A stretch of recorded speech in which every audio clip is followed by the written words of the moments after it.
Good morning, everybody. How are you all doing? It's Thursday. It's time for TLD Chat. We have a fantastic chat lined up for you today. We're going to be talking about brain stuff and the brain smarts and AI and all that other fantastic stuff with the wonderful and amazing Margie Meacham. She will be here in a little bit. She's in the window right now, so you can say hi to her in the chat if you want to. And Margie, feel free to jump into the chat and say hi to folks while I spend just a couple minutes telling everybody about TLDChat and what it is that we do and why we're here. We are the training, learning, and development community, and we are here to help you, no matter what your title is, become better at training, learning, and development. If you do the work of training, doesn't matter if you have the title, if you are a project manager, if you're an engineer, if you are a manager, a program manager, project manager, marketing person, if you are in some way responsible for educating anybody on anything, we're here to help you get better at that. So tell all of your friends, let them know we're here. We're here for an hour every day for professional development for everyone. It's free. Just hang out. You just click on the links that we send out on the social media and all that kind of good stuff. Get yourself an account on Crowdcast if you want to get notifications, and you can hang out with us 8 a.m. Monday through Friday Pacific time, or 11 a.m. Eastern time, or 4 p.m. in the UK.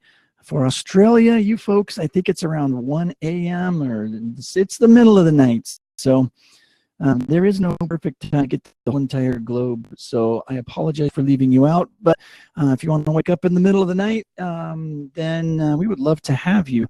Otherwise, you can just watch the recordings, because we do have recordings, and you can check out all of those recordings from the past at tldc.us and check out the blog from there. That is really home base for TLDC. We have the TLD chat you can get to. We have the blog. We have podcasts now. We have the TLDC community and the event that's coming up in January 2018. TLD 18, January 29th and 30th in Phoenix, Arizona. It is fantastic. And I would be remiss if I did not show you the websites and let you see the beautiful imagery of Phoenix, Arizona. You might be thinking it's wicked hot here, and it is absolutely right now, but not in January. January is the most beautiful time of year to be here. Unless you're into baseball, then come in March for spring training, but we would rather do it in January. But there are tons and tons of events going on because Arizona is so perfect that time of year. So be sure to register now. Get on board early. We've got limited seats available. So get on board. Get your registration taken care of. Tell all your friends. Bring your whole entire team. And be sure to book some rooms. It's going to, like I said, fill up. And the closer we get to the date, more than likely, the more expensive all of those hotel rooms are going to be, if there are even any available. Luis is working hard to get some blocks of rooms locked down at a reasonable price. And I think we have 2 so far. Maybe 1 is locked down and 1 is on the way, almost ready to go. So I'm still working on that. I actually get out and take a look at those facilities. I know they're great and I know they're going to be good, but it's always good to just check them out and to see how they are. So don't forget to do all of that stuff.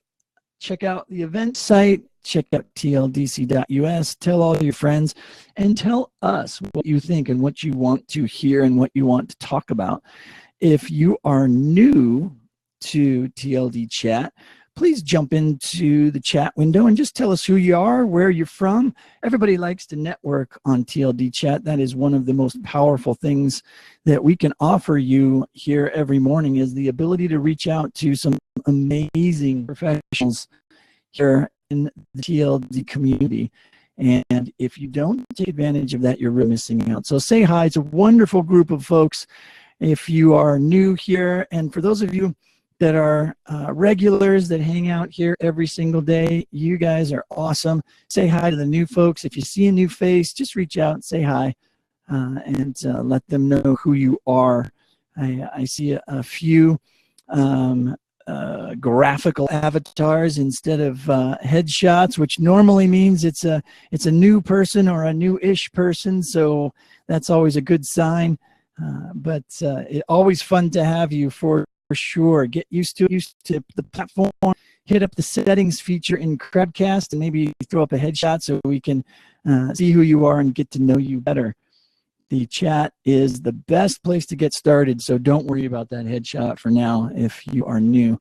But today is Thursday, and that means that we're going to be talking about organizational or industry stuff. And we have a fantastic guest here today to help us talk about that, more specifically around the brain science and neuroscience, that's the word I was seeking out, and how that can impact the work that we do. It's a huge topic in our industry, which it's a great topic for us to have on this Thursday. And we have Margie hanging out with us today, talking to us. And she's in Arizona too, by the way. How's it going? Oh, you're still muted there. Yeah. Hey, there I am. Okay. Hi, everybody. Yeah. Good morning. Welcome from, or good afternoon, depending where you're from. Yeah, Brent and I are both out here in Phoenix, Arizona. And the only time we've actually seen each other face to face was at last year's conference in San Diego. Yeah. We keep working on it, but you know, life is crazy. Yeah. So yeah, it's one of those things. Right? I'm really thrilled to be here. Thank you for asking me. And so nice to see a lot of people I already know are in the chat. You know, it really is a small world. The learning community is like a small town. We all know each other. We keep bumping into each other. We work together. And I think that's one of the wonderful things about what you guys are doing, Brent, is recognizing that and really building the community and making it, giving us this opportunity to learn from each other. So thank you for that. Oh, you're welcome. And that's, I always have to tell people I do it for selfish reasons. I love this community and I love hanging out with everybody. It's such a fantastic group of folks. There is a particular personality type that gets pulled into this industry, if you will, or to Anthony's point, the lack of industry. But we can talk about that at another time. But yeah, you know, it's just always great group of folks, and I enjoy every last one of you. So it's always good for me to hang out and start my day with a quick chat. So the neuroscience stuff, you know what, why don't we just start with introducing folks to who you are. Give us a little bit of background and how you got into, you know, the type of that you're looking at today. Yeah. Well, I've been an instructional designer and learning consultant for probably longer than I want to specify, but you know, most of my adult life. And I started my own company about 10 years ago, Learning to Go. And I did it because I was working in corporate America and I just felt like there wasn't as much innovation as I wanted to have. And about that same time, I noticed some articles on the fMRI, the functional MRI, suddenly being able to watch a live brain in action. And that really changed everything. And it didn't happen overnight because at first, you know, doctors were using it to look at brain tumors and things like that. So it took a while for people to say, you know what, we could use this to figure out what's going on inside our heads. And I saw you tweeting about the black box, the brain and the black box, which it's still kind of, you know, very much about how it works, but we sure know a lot more today than we did 10 years ago. And we're going to know a lot more even next month. Every month there's some kind of new discovery that really makes people go back and rewrite the textbooks. It's very hard to keep on top of. But the good news is you don't have to become a neuroscientist. You don't have to spend all day reviewing this, because that is really what I'm here for. And there's other folks like me. I translate that. I help you find the nuggets that are practical that you can actually use. There's a couple of ways I do that, and I'm sure at the end of the program would be I'll get a chance to do a little shameless self-promotion, tell you guys how you can get in touch with me. But the main thing is we live in this exciting world where we're just beginning to understand our own minds. All this time of guessing how people learn. And we've all gone to school, we've gone to workshops, we've been told adults think this way, kids think that way. Almost all of what we've been told, a great deal of it, has turned out to be false or limited or misinterpreting actual physical activity in the brain. So we've all got a lot of rethinking to do. What we have validated in neuroscience is that much more valuable, because now we're not just guessing, we have hard evidence of why it works and why it's important. So the combination of those two things, and that's right, Bethany, that's always the way it is with science. It's one step forward and three back. Every discovery gives us 4 or 5 new questions. And that's what's cool about it. We'll never get bored. And you know what? Whether you know it or not, you guys are all working in science. You're all practical scientists. That's what you're doing. You're applying science. And so I think that's something to be proud of. So congratulations to all of us for that. It is. It's a fantastic time to be doing what we do, because it is so different, but it's also frustrating, right? Because it's one thing to have all of this research and to have all of these new technologies that give us all this new information, and to have researchers out there doing all of the work and publishing it. But then it's a completely different hurdle to jump when you're trying to disseminate that information to a community of folks who have been thinking one way for a very, very, very long time, and trying to change that thinking based on recent science is incredibly hard. I think we've all experienced this. And so, I mean, it's that sort of, I guess, the marketing side of science and our industry and how it's changing so rapidly. It makes it difficult, I think, to step into a room and talk about certain issues, and people scratch their head and go, wait, but that's not what I was taught 10 years ago in graduate school. Yeah. Yeah. And I was actually referring to some of those learning models and some of those things from my graduate school experience. It's a great foundation, and I'm not saying that you shouldn't value an advanced degree, but we can no longer think of those things as the end of our learning, particularly in the field we're in, because it's changing all the time. And I'm having a lot of fun watching the chat of debating of whether L&D is always all that scientific, or whether some of us are just kind of going by feel or winging it. And you know what? We could spend a whole program just on that, but let me just kind of clarify.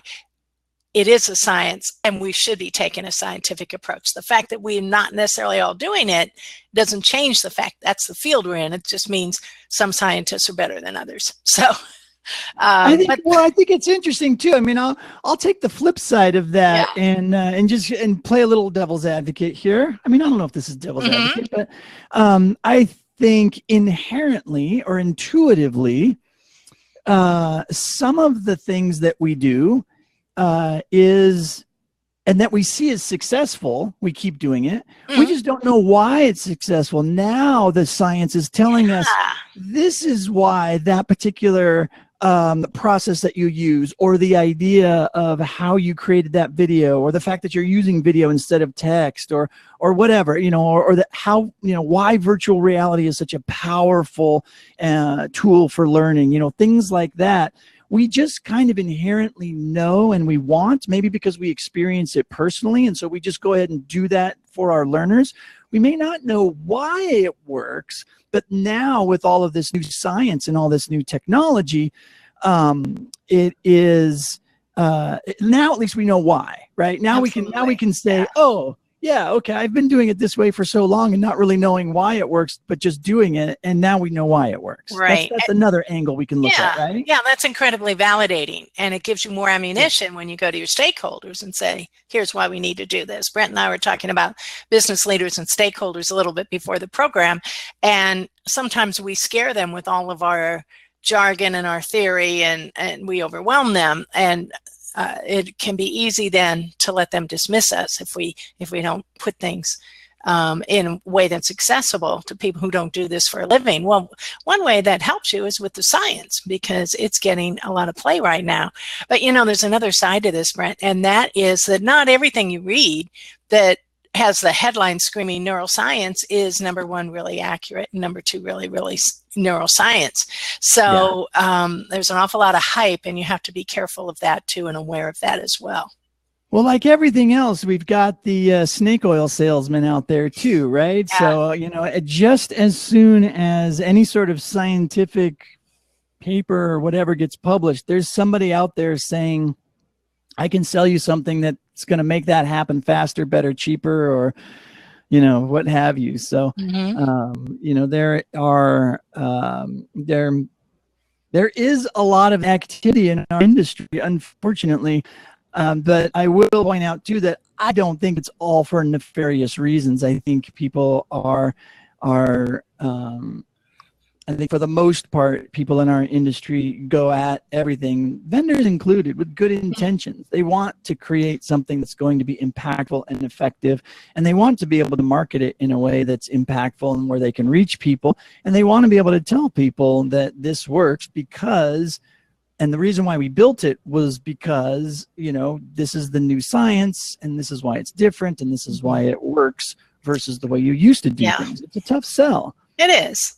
And to be fair, I make living off of practical applications of neuroscience. So I'm making my living that way. So I don't want to say there's someone else isn't entitled to sell their expertise. So we're checking out the size of your microphone now, Brent. I know, I noticed that too, and I didn't want to go off the rails, but I just knew I could basically sense the comments that were going to pop up as they were popping up. In the last 60 seconds, I've felt more telepathic than I ever have in my entire life. I knew exactly what Marco was going to say. I knew exactly where everybody was going to go with it. You know what? There's actually a neuroscience reason for that. When people start to be talking about the same subject and they feel passionate about it, their brains start to modulate at the same frequency. If we could see our brain waves right now, we would be starting to get into sync. And when they do that, they become much more intuitive about each other. And our brains love to predict behavior.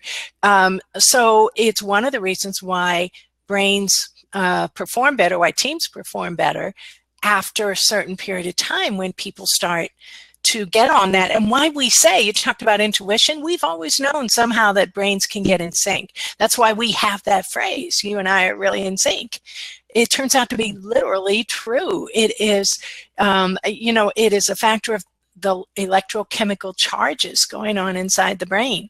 And yes, Tom, there might be a fine line for some of us. But it's so thank you for doing that demonstration, because we're all probably feeling it a little bit. Practical conversations. This is great stuff. We have a good question in the Q&A box. I'm going to go ahead and hit the start answering button, and it's something that has been discussed, debated, whatnot for a few years now in our industry. So maybe you can help us with the brain science around learning styles, right? Explain the pitfalls of learning styles as it relates to neuroscience. Okay, and while I'm talking, I'm going to dig up a post I did about a year ago, and it has a lot of links. If you haven't seen my blog, it's on learningtogo.info, and I like to give people the sources. So fantastic. That is always a good way to go. While you're digging that stuff, I will use this as an opportunity to say that we're going to have Will Thalheimer on as a guest as well, and he's spent a significant amount of his time devoted towards busting these particular myths, and he does. And he's fantastic at doing that. So we're going to be having him as a guest on next Thursday, which will be a lot of fun to hear, him talk about it. You don't want to miss him. He's a friend and a colleague, and he keeps us all sane and honest. Yeah, and yeah, he has a site, the Debunker Club. Yep. So you should check that out as well. I'm a member, and you'll see a few posts up there. So here's the thing. So with almost everything we do, there is a grain of truth to it. And somehow along the line, sometimes it gets lost. So the basic thing we're debunking, and it's still out there, people are still doing it, and which is really sad because it's been well debunked in the literature for years, is the idea that you need to tailor, and I'm sorry folks, that's my phone going off. I forgot to turn it off before, so it'll eventually go to voicemail. It's okay. The idea that you have to tailor a learning experience to an individual's learning style to be most effective. So one of the first things you should do is test everybody, find out if they're auditory or visual or kinesthetic or whatever, depending on the system you're using. And here's where some of that hype comes in. There's a whole cottage industry that is dependent on learning styles that sells you assessment vehicles and lesson plans and learning approaches geared to different learning styles. And so the idea is then you tailor the learning to each of these people's preferences. Now, here's what's true. People do have preferences. The vast overwhelming majority of us prefer to learn visually. And there's good reason for that. Your brain spends more of its energy processing visual information than anything else. It does that not because we all inherited a certain style, like color of eyes. It does that because that's what keeps you alive. Because visual information is the first language of the brain. It's what you get the fastest. It's what you process the fastest. So if you have to respond to a dangerous situation, that information normally comes in through your eyes first and allows you to trigger a survival response. And everything your brain does is about survival. That's how it evolved. And that's what it's still doing. It's keeping you alive. That's what learning is. It's getting better at staying alive. That's what your brain thinks. That's what it's built to do. So yeah, sure, we like to get information in certain ways. Here's the challenge. If you try and give people information just the way they prefer, you're actually shutting down whole sections of the brain. Learning is a whole brain experience. It should not be just part of the brain. It should be all of it. The more senses you involve, the better the learning is because you form more neural pathways, more connections across the brain by having multiple learning modalities. So rather than trying to figure out which one to use, you should be using them all. And you should be using them as powerfully as you can. Yeah, so let's break this down for folks that may be listening for the first time, or maybe you're new to the industry. It's what we finally come down to, and correct me if I'm wrong, but if I were to put this into a bullet on the slide, we could basically say preferences, real, styles, not so much. Yeah, styles, not valuable, insignificant. Yeah. There has never been, and you can't prove a negative, but they've been studying this for a long time. Science has never been able to prove that people who are taught in a given learning style learn better because some assessment tool said they ought to. Absolutely no proof that that approach works. So there's also that. And again, that's not proof, but it's a pretty strong indicator. Yeah, so let's be clear too, and try not to confuse folks. When we talk about that whole brain experience that you're referring to, right? We also want to, because I think a lot of people take some of this kind of stuff a little bit too literally, and I think we have to be concerned with the overload, right? I mean, if you were to say to yourself, "Oh my gosh, I need to, add all of this stuff to make sure all senses are being, used," there is a point of hitting on too much. There's a balance. Absolutely. Right? And that's why they have us. That's why it takes study and practice and intuition sometimes to find that balance. So an inexperienced trainer might just throw the kitchen sink at their class the first time around. We've learned, and these are other principles proven by neuroscience, validated, that were originally, that you might have learned in your master's class spacing, for example, sequencing, breaking it down into tiny chunks. Those are all valid approaches. So you don't have to pull in all the senses all at once, but in the course of training, the more of them you can use, the better. And one that we often forget, particularly in this day of e-learning, is the body. So I want to take just a minute to talk to you guys about the body, because we tend to think of our brain as in here inside our skull. And there is an organ there that we've named the brain, but it is connected by neurons to every part of your body. And so if I were to take out my entire nervous system and look at it, it would look like my skeleton. It would be shaped like my skeleton. And that really is your brain. Your brain is in your fingertips and your toes and the tip of your nose as much as it is in your skull. And so that's how the brain gets the information, and then it transmits that information and tells us how to behave. So we often forget the power of the mind-body connection. And even when you're designing e-learning, you have to think about how long are they sitting? How comfortable are they?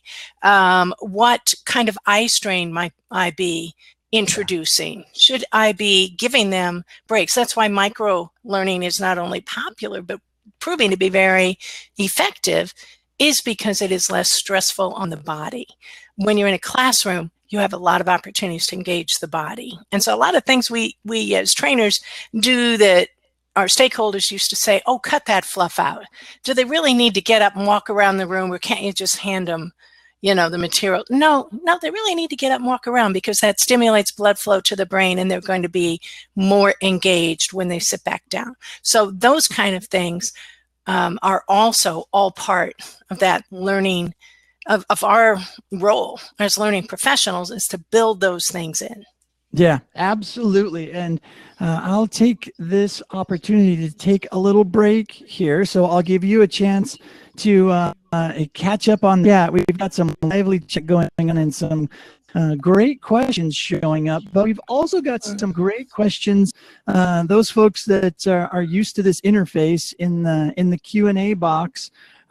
We talked about Duolingo a lot yesterday, and actually I think on Monday too or something, that app has been coming up quite a bit. So when I come back from this break, be thinking about that, because we've got a question queued up for what are the things that make Duolingo as effective as it is, and why people are so excited about it, and what it can do. And I'm not even really sure. I'm kind of throwing this at you randomly. I'm not even sure that you're familiar with the app or not, but we'll hit that up in a minute if you don't mind, just because we've got that question there. But we've got a couple other questions queued up as well, so we'll squeeze all those in the second half hour of TLD chat. But for now, I want to take a quick break, get back to my screen share here, and again say thank you to everybody for hanging out here today and for sharing TLD chat. We've got another 30 minutes left of the show with Margie, and so far the conversation has been absolutely fantastic, hitting on all of the right points. So I've got friends in the industry that we're interested in hearing about this. You've still got time to get them engaged. So hit that share button and share it on the social media that you have available to you. Let them know that we're here chatting about neuroscience and training, learning, and development, and see if anybody else would like to join us and be a part of the community. I'd also like to just mention TLDC 18 coming up January 29th, 30th, and in 2018 in beautiful sunny Arizona. 185 days, 15 hours, 29 minutes, and 14 seconds and counting until we launch up the second of the TLD chat experiences since we started this in 2016, which was a fantastic event as well. So it is definitely something to look forward to.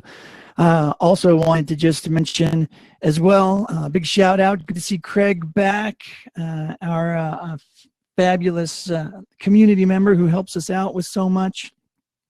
Craig does a great job. He is going through some work. Started a new job, I think. I don't know if I'm allowed to say that, Craig, or whatnot, if you've decided to announce that yet, but I guess I just did. Sorry. But I know what it's like to be a busy guy right out the chute. So it's good to see you, though, again, and we'll have to touch base. But special thanks to everybody who help us out and go the extra mile, and help us take notes and help me stay on track and help me, get through an hour daily show. And I am very, very, very grateful for everybody who helps out and helps us make, create value for the community. That's what I was trying to get at. That's why we're here. We're here to provide value, to help everybody be better at their career, to be better in their profession, to grow, to learn, to network. And it's always fun to know that we've impacted somebody's career and their life and the work that we do, whether it's encouraging them to get into this industry, or whether it's encouraging them to speak or to share their knowledge with others. That's why we're here. So again, thanks to everybody for being a big part of TLDC. And Luis and I are constantly talking about what we do to make it better and how we can improve things for you. So again, please send us some feedback. Let us know what you think, because really this is all about you. And we would love to know if we're hitting the mark or not. And since I haven't gotten any hate mail, I just keep assuming that we're doing okay. So that is a good thing. And with that, I will say thanks again, everybody, too, for also being so engaging in the chat and asking such fantastic questions. And I will bring Margie back onto the screen here. And hello, welcome back. Hello. Click this start answering button. So what do you think about the whole spaced repetition, something that drives engagement and reinforces learning, from a brain science perspective? Why, what's up with that whole spaced repetition thing, and what apps like Duolingo do for us? Well, there's a couple of things that I want to talk about there. Spaced learning was really, in my mind, sort of discovered by Ebbinghaus back in the 1800s with the Ebbinghaus learning curve. A lot of people don't know he was really mostly a mathematician. And what he did was he observed and he found trends. And he did this without being able to see the brain or anything else. He watched, hundreds of learners, and he saw a very regular pattern of forgetting as time went on. And so then he started experimenting with, if you would go in there, if you think of a curve, see if I can get on my camera, going down, and it kind of goes like half of a bell curve. It's a fairly predictable curve. Mm-hmm. Think of it like a clothesline drooping. And then if you go and you take a pole and you stick up that pole every so often, then the forgetting is less. It doesn't droop as much. And so that's an example of where once we do something and it works, we know it works, and we didn't know why. Well, one reason why, and this is still kind of theory, is that as we watch memories be formed inside the brain, what happens is cells recruit each other. So neurons never actually touch. There's a tiny space between them called the synapse, and the way they communicate is an electrochemical charge jumps from one cell to another, and then to another, and then to another, and that creates a chain. And a chain of cells together forms a memory of a fact or a connection or a person. That's why the more senses you get involved, because different neurons process different types of information, that's why you get a richer learning experience. So this takes some time. And it's a use it or lose it system with the brain, is that you can form a chain right now. Like if I were to tell you my phone number, if you didn't write it down, you might remember it long enough to type it right now. After that, it's gone. So and we have limits to what we can hold in our heads unless we keep repeating it, going back over that pathway.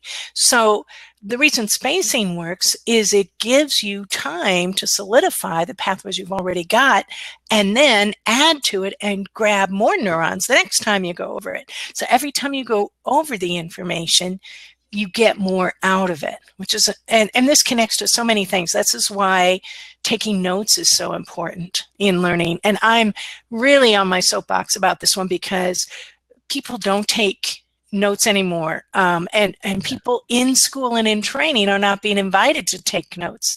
There is, remember what I said about the brain being in your whole body, the physical act of handwriting a note is much more brain engaging than typing it or making an audio recording that you think you're going to watch later and you probably don't.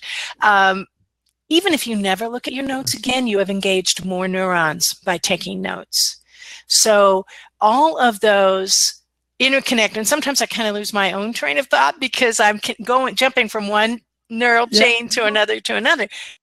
But it really is all connected. So I would encourage everybody, the spacing is important. It's important for that reason. And I definitely encourage you to check out the work of Ebbinghaus.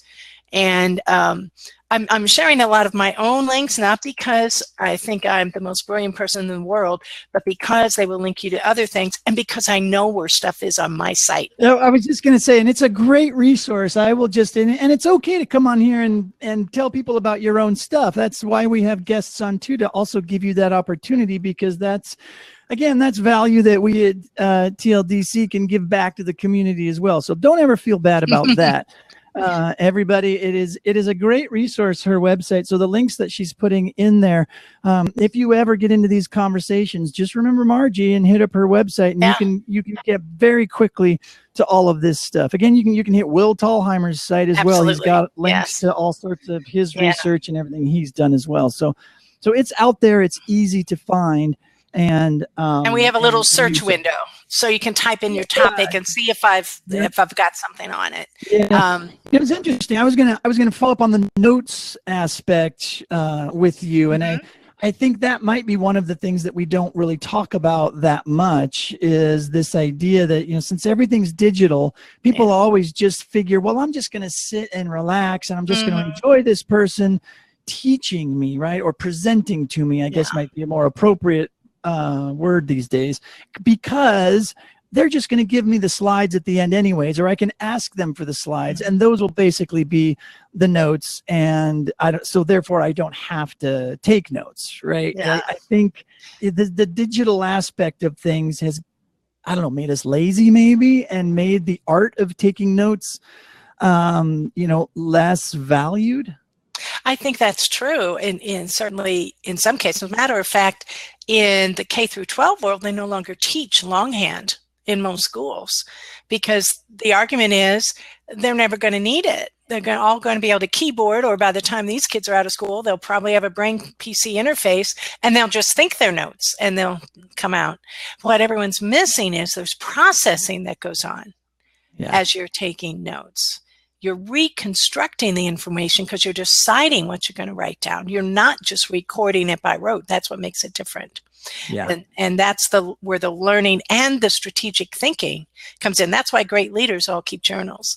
It clarifies your thinking. It's not just about capturing ideas or to-do lists.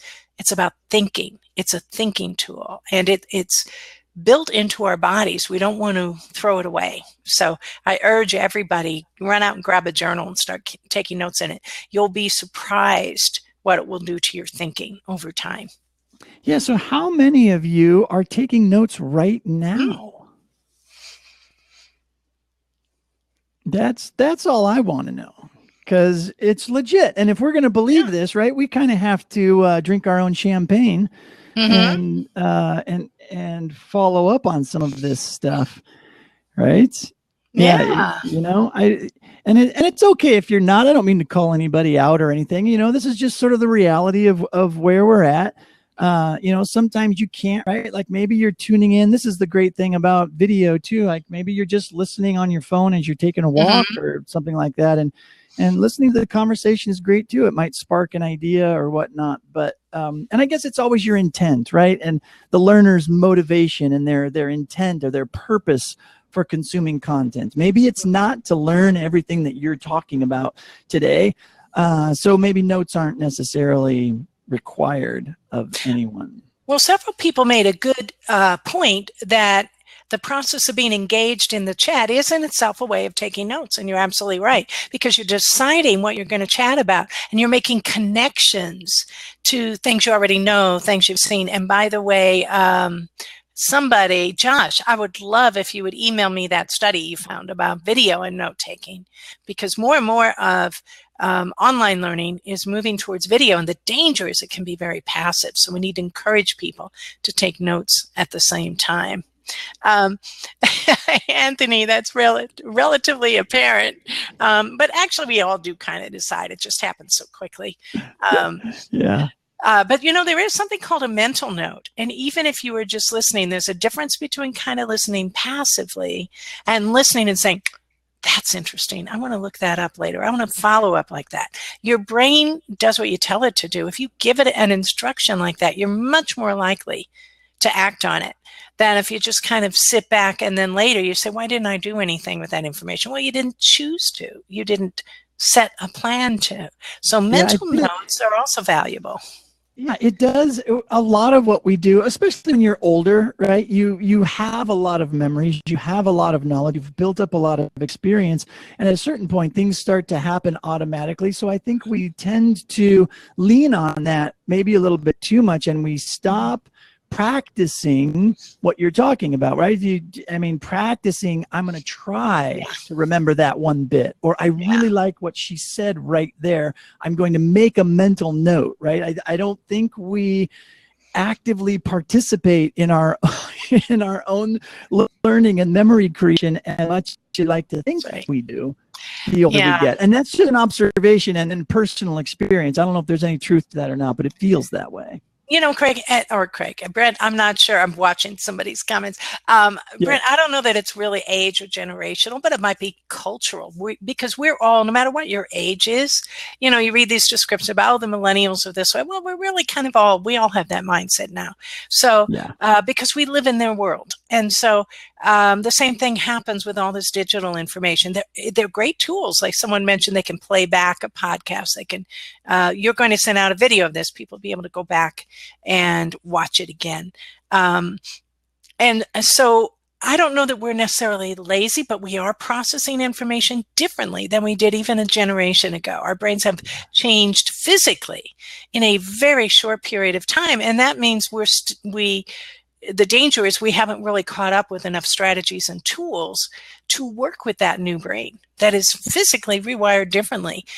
So one of the things that neuroscience teaches us is that everybody learns better when they're taught how their brain works. It's called learning to learn. And in fact, the #1 MOOC on Coursera is by a friend of mine, and it's called Learning to Learn. And if you look at it, there are millions of people who have taken it. And let me see if I can I might be able to come up with the link. Barbara Oakley, she really pioneered it, and she did it for college students. But the truth is, your brain, another thing we've learned is there's no real big significant difference between a child or a teenager's brain and an adult's. They all work about the same. What's different is their context. So definitely I recommend everybody go take that free course on Learning to Learn. There are all kinds of tips like that. One of them will be take notes, keep a journal, repeat, test yourself. Flashcards, for example, is an example of spaced learning. We were talking about that earlier. And the old school, simple, low-tech flashcard is one of the best ways to prepare yourself for a recall test. If you're going to need to, if there are right and wrong answers and you need to have it down exactly as they're looking, like some kind of certification test, a high stakes certification, make yourself flashcards, flip through them throughout the day, various times, whenever you've got a little downtime. Perfect example of spaced learning. So we have another quick question here. There's actually a lot of questions stacking up in the Q&A here. So I'm going to hit some of these quick ones really fast. And then there's one big one that we still haven't touched on yet, and that is neuroscience and artificial intelligence. But let me save that one real quick, and let's hit up some of these that I think will be a little bit quicker. So Joe just asks quickly, I do like to listen and sit back and relax to learn and absorb. What is the science behind that? Well, learning is fun, Joe. And so you're getting endorphins from sitting back and enjoying a good podcast. So your brain wants you to learn, and so it makes it feel good. And actually, if learning isn't fun or relaxing or enjoyable in some way, then you're probably not going to learn, or you're going to learn the wrong things. You're going to remember the pain, not the content. So that's what's going on, and that's a great thing. What you're teaching yourself is, I like this, I want to do more of this. Fantastic answer. I love that. So can neuroscience explain why fine motor skills are retained without conscious thought? Oh boy, I'm a perfect example. I'm a really, really fast typist. I type about 200 words a minute. When you hear me type, it sounds like I'm just running my keys, randomly over the keyboard. And I don't know, I just took typing in high school and it stuck. And what my teacher told me to do is you have to disengage your brain. Don't think about what you're typing, just type. And it's been a very helpful skill. I would honestly have to go research how that works. But there is a part of your brain, the hippocampus, that is focused more on that physical, spatial, repetitive learning. And why you can turn it on without consciously being fully aware. And that's what athletes do really well. They're tuned into that part of their brain. They know how to make that automatic. For others of us, we have to think about, how we're going to swing that golf club, and they just do it. Part of it is repetition, hours and hours and hours, but that's not the whole story. And if you are interested, and send me an email, I promise to get to the bottom of it and find you some information, because I honestly would have to do a little research on that one. But muscle memory, yeah, Kim says it's muscle memory, and it does go back to the fact that your brain is really in your entire body. So some part of your brain is making that happen. It's not really muscle memory, it's brain memory, but it's working in a different way. It's awesome. Awesome. Good stuff. So Linda, this before we run out of time too quickly. I mean, time flies when you're talking about good subjects like this. This is great. So this is really the big kicker. How do you think the advancement of neuroscience will enhance the advancement of artificial intelligence? People might think they're different fields, and up until recently, that's what most people thought. But I've kind of been tracking this for a while, and the reason we're seeing a lot about artificial intelligence right now too, and you're going to see some of the same dangers, a lot of misinformation, a lot of hype, a lot of promises that aren't all that great. Thank you, Josh, for sharing that. Brent, would you please get me a copy of this chat later? Because folks have shared links and things in there with me that I want to make sure I get we to. will do the best we can. We do take notes, actually, and we do post them on the blog afterwards with the recording. Great. So everything should be there. Okay. So in order to build an artificial intelligence, you've got to understand what you're mimicking. You have to understand how the brain works. And a major breakthrough came just a few years ago with artificial intelligence and machine learning when we discovered neural networks, and we started understanding how those neurons recruit each other and then break up unused connections, and and how the brain rewires itself, and starting to build an artificial intelligence that does the same thing, that teaches itself. So we don't have to tell it everything it has to do. We just teach it how to learn. That's the major breakthrough in artificial intelligence. And just this week, and it was the article I posted at the beginning of this talk, the intelligence officer of Google came out and said, in our eyes, neuroscience and artificial intelligence are converging. They're really the same science looking at the same phenomena through different portals. And the more we learn about the human brain, the better our AI is going to be, and vice versa. So we as learning professionals, we need to be paying attention to that. And that's one of the things we're going to talk about at TLDC 2018. We're going to give you a very simple example of how you can start to employ artificial intelligence in your learning programs to help people learn and to also get you a little bit more aware of and comfortable with some of the terminology. But I think that's probably going to be the biggest aha, and it's going to happen fairly soon. In fact, I gave a talk at ATD ICE about this, that we're going to see brain-computer interfaces and all kinds of augmented intelligence, augmented experience, where the two are starting to merge. And how far that will go and when it will happen, I don't want to be too specific, but soon in our lifetime as professionals, we need to be ready, and we need to be watching it now, so that when it starts to happen, we're there to take advantage of it. Yeah, absolutely. And I think, you know, in a lot of instances, I don't think it's widely known yet as much as it should be, but there are artificial intelligence activities going on and products currently in our industry that do a lot of AI work. And I bring that up.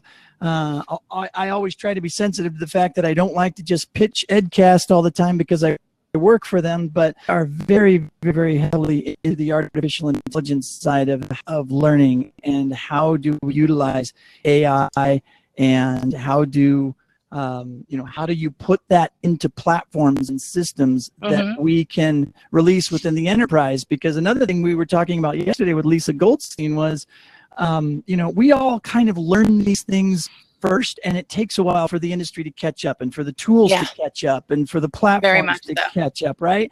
And so we get very anxious, and we're like, oh, I know all of this stuff that we currently do could be better. I'm not going to say it's wrong, because it just could be better when we start to learn all of this new stuff, but we can't build it ourselves. We don't really know how to do it. So now it's fun, really fun to see that there are really smart people and businesses very strongly backed that now understand it and are taking advantage of it and trying to figure out what is the best way to get this style, get artificial intelligence into the hands of the training departments and the learning and development departments, so that they can take advantage of it and be able to help businesses improve and get better based on what we can do and what we know about learning. It's really, really exciting. It really is, Brent. And I am aware of the work your company does, and we've talked about it a little bit. What's great is it puts it in the hands of the learning professional. You don't have to be a computer programmer in order to get something out of it. Now, I posted a link if you guys want to check it out. Last year, the University of Georgia actually built an AI as a teaching assistant. Basically a sophisticated chatbot, and all semester the students were communicating with this TA, asking questions about the course and the assignments, getting their papers graded, and didn't realize that it was a set of algorithms until the end of the bot. We're taught a bot. Yeah, it was a bot.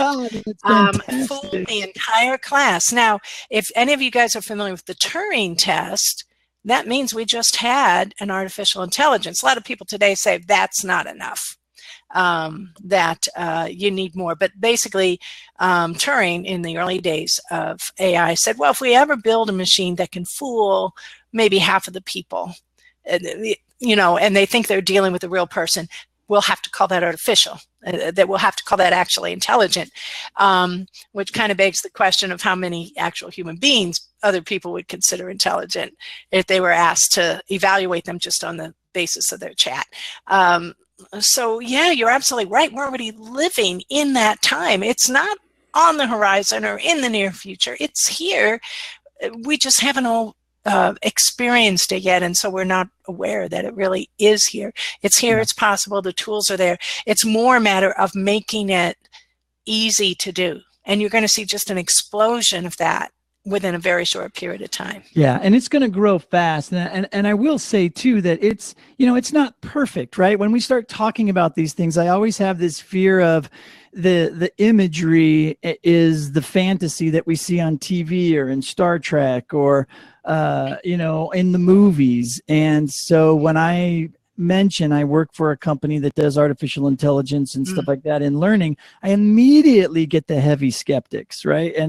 And until you can show it to people working, then they start to get it. But then they also then take it to the next level and say, well, why doesn't it do this? Well, why doesn't it do that? And you have to say, well, because we're in the process of, everybody's trying to figure that out. Nobody has been able to take it to that level yet. We're all thinking it, right? Everybody knows what the next steps are, but there's always this transition period, and it takes a while, you know, to get to that holy grail. Right.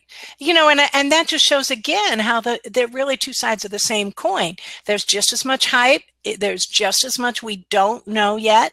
It's very easy to overpromise and underdeliver with AI just as well as with neuroscience. And really, the more you look at the two, the more you see the parallels. I've also opened up a very interesting discussion on Turing and you know, the Turing test and everything else. So I'm enjoying that. And I would agree with the person who said his mind was brilliant and possibly one that we'll never fully understand, much like Einstein. And I would throw Nikola Tesla, probably my big three geniuses right there. So if you want to study brilliant minds, study those three guys. And they happen to be guys. There's some really brilliant ladies out there too. Oh, Da Vinci. Talk about mind-body. Da Vinci used his whole body. So anyway, we could do another whole session on geniuses. The history of wicked smart people. Let's do that maybe next time. And let me just throw this out, guys. You all have the capacity to develop your brain to that same level of capability. That when we look at their brains, there's nothing special about them. It's what they did with them. So I'll leave you with that. That is a fantastic nugget to end on. Thank you so much for hanging out with us today. Thank you. I enjoyed it. It's a great group. This is honestly the first time it's on my calendar every single morning, and seems like every time my phone rings from a client, which is great. We love our clients. And so this is a hard time for me to get in, but hopefully now that you guys have seen me once, you'll see me come by now and then. Oh yeah, absolutely. And well, this is always the fun thing about doing a show like this, because I have so many friends and colleagues that tell me that, and I'm like, all right, here's what we're going to do. Instead of just having you show up, you're going to have to put it on your character, because I'm going to have you on as a guest. So that way you have to come. Yeah. You finally got me. That's right. We did. We finally wrangled you down. So it's good. We've been working on it for a few weeks. And same with me and Will Tallheimer. It's been hard tying him down, but psyched to have him next week. And I hadn't talked to Lisa Goldstein in a while, so I got to have her on yesterday. So you know, I always tell people that doing this show, there's a whole lot of selfish reasons behind it. It's a great opportunity to get it on the calendar and to have conversations with such fantastic people doing great work in the industry. So again, thank you very much for being here. Where can people find you? We've got a lot of links in the chat, but give us the rundown real quick. Okay, well, I'm on Twitter at Margie Meacham. That's easy. I put my learningtogo.info has about everything else. It has my book, Brain Matters, How to Help Anyone Learn Anything Using Neuroscience. Nominated as one of the best independent books on Amazon, so I'm very excited about that. And our podcast, where I interview, and Brent, you've been on my podcast. Yes. We were just named in the top 10 podcasts for learning and development professionals. It's on iTunes. It's on that same site. And that was really gratifying, because we're number 8 in the top 10 right after the ATD podcast. I mean, really great company that we're in. And it's all because, you know, all because the topics and the speakers and the listeners are so engaged. So those are a couple of great ways to get in touch with me. And I'll give you guys my email one more time, especially if you're coming to Phoenix, or even if you're only going to be there in spirit. Let me know. If you want to follow, I love talking about this, as you can tell, so we can trade research and debate things and all that kind of stuff. So thank you for giving me the opportunity to say that. And I think maybe we ought to have a special dinner for everybody from the chat when we're in Phoenix. Maybe we could all get together do something Absolutely. like We're working on that. So all sorts of fun little surprises up our sleeves for TLD Chat 18. So everybody stay tuned for all those announcements and everything that we've got going on. So again, thank you very much for being here, Margie. I'm going to close out your video now, but you'll still be in the show, in the system, and you can chat with everybody. So again, thanks everybody for hanging out with us today. Thank you, Margie, so much for sharing all of your knowledge around all things brain science, which we all love. We love this stuff. And one of the things that I mentioned to Margie beforehand that I don't think we talked about today, but I do like to take everything that we talk about here down to a very, very, very practical level. And I will leave you with this one tip.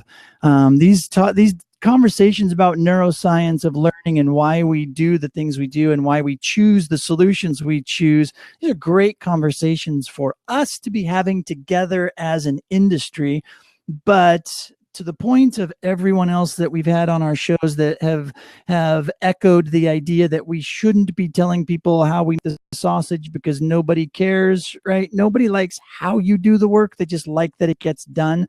This is one of those conversations that unless you know for sure that your C-level executives that you're trying to impress are interested in this kind of stuff, you don't need to tell them about the neuroscience between everything, why we're doing what we're doing and why it works and all of the data. They hired you to know that and to know why it works and to get the work done. Tie it to the business. Tell them why what you're doing impacts the business. And if anybody shows any sort of interest in, can you prove it? Then drop the brain science on them. But in general, it's a great conversation for us to have as colleagues and as professionals. So that's just one last tip as we head out here. But again, thank you so much to Margie for hanging out with us. She is a fantastic friend and supporter of TLDC, and we're super excited to have her as a part of TLDC 18 and as a guest today, and hopefully back in as a community member as well in the chats as we go forward. So thanks again, everybody. Be sure to register for TLDC 18 at tldc18.com. Be sure to sign up for our newsletter and be sure to just reach out and say hi. It's always good chatting with everybody. Thanks for showing up, everybody from across the globe, from the UK, from Scotland, from East Coast, Midwest, and the West Coast. All of you folks are great. Love hanging out with you. We will see you tomorrow.